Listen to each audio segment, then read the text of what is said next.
Why Charles Darwin waited so long to publish his idea. Darwin knew his idea was powerful, and that is exactly why he refused to publish it. He understood, with considerable clarity, how species change over time more than 20 years before he told the world. He had notebooks filled with evidence. He had worked through the logic repeatedly, and yet he said nothing. Not to colleagues, not to the public, not even to close friends for many years. This silence was not accidental. It was a choice, sustained across decades. And understanding why Darwin made that choice reveals something essential about how serious thinking actually works. This perspective does not come from simplified textbook accounts of Darwin's life. It emerges from his private notebooks, the ones marked with cryptic labels, filled with half-finished thoughts and arguments addressed to himself.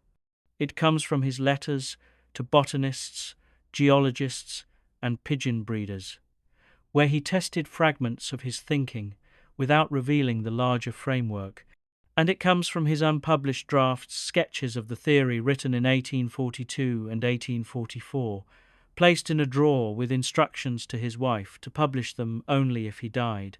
Darwin was preparing for posterity while refusing to speak to the present. The defining habit of Darwin's intellectual life was not brilliance, though he possessed it. It was extreme patience, the willingness to wait until every serious objection had been anticipated and addressed. Most thinkers, once they grasp an important idea, feel pressure to share it. Darwin felt the opposite pressure, the weight of what he did not yet know, the gaps that remained, the counter-arguments that might prove fatal. He understood that once a theory is published, it becomes fixed in the public mind. If it contains errors, those errors propagate. If it lacks sufficient evidence, the idea itself becomes associated with weakness. Darwin delayed precisely because he took his own idea seriously. The evidence for this patience is extensive. After returning from his voyage, Darwin opened a notebook and began sketching what would become his theory of natural selection. Within 2 years, he had formulated its essential mechanism, and then he stopped, or rather, he continued but privately. He spent years studying barnacles, not because barnacles were central to his theory, but because he wanted to understand variation within a single group in exhaustive detail. He corresponded with pigeon breeders, learning how artificial selection reshapes organisms across generations.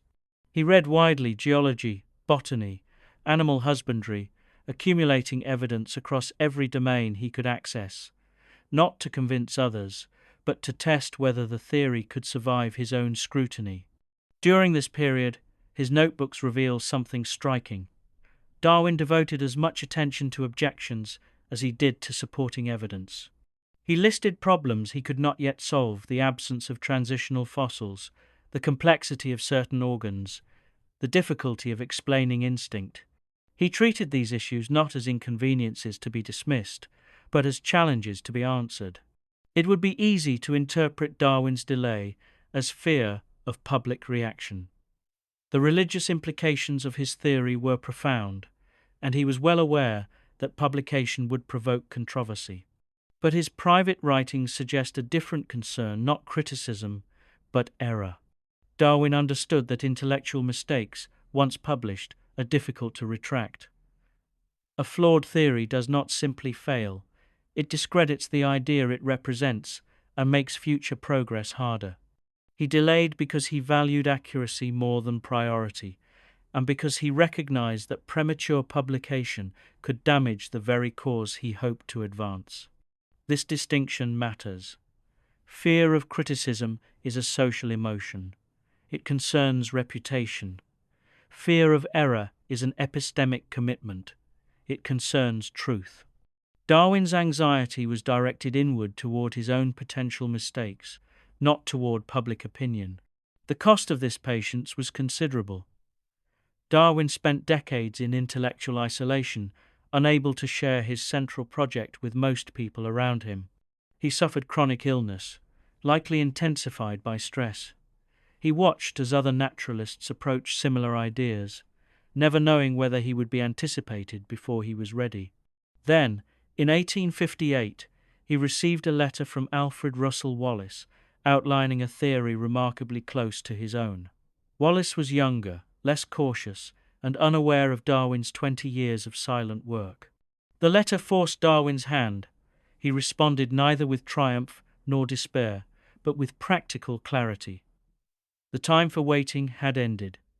Within a year, he produced an abbreviated version of the work he had planned for decades.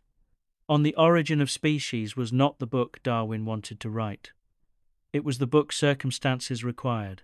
There is something worth considering in Darwin's approach, especially in contrast to modern intellectual culture. Today, speed is rewarded. Visibility is rewarded. Early publication is treated as a virtue. Darwin's habit suggests a different model, one in which delay is not weakness, but discipline, and silence is a form of intellectual labor. Darwin did not see himself as a revolutionary. He saw himself as someone who had noticed a pattern in nature and spent years determining whether that pattern was real. His patience was not heroic, it was methodical, and the work it produced endures not because he was first or because he was dramatic, but because he refused to speak until he had done everything in his power to ensure he was not mistaken. There is a responsibility in that refusal, an understanding that ideas, once released, take on lives of their own. Darwin understood this. And so he waited.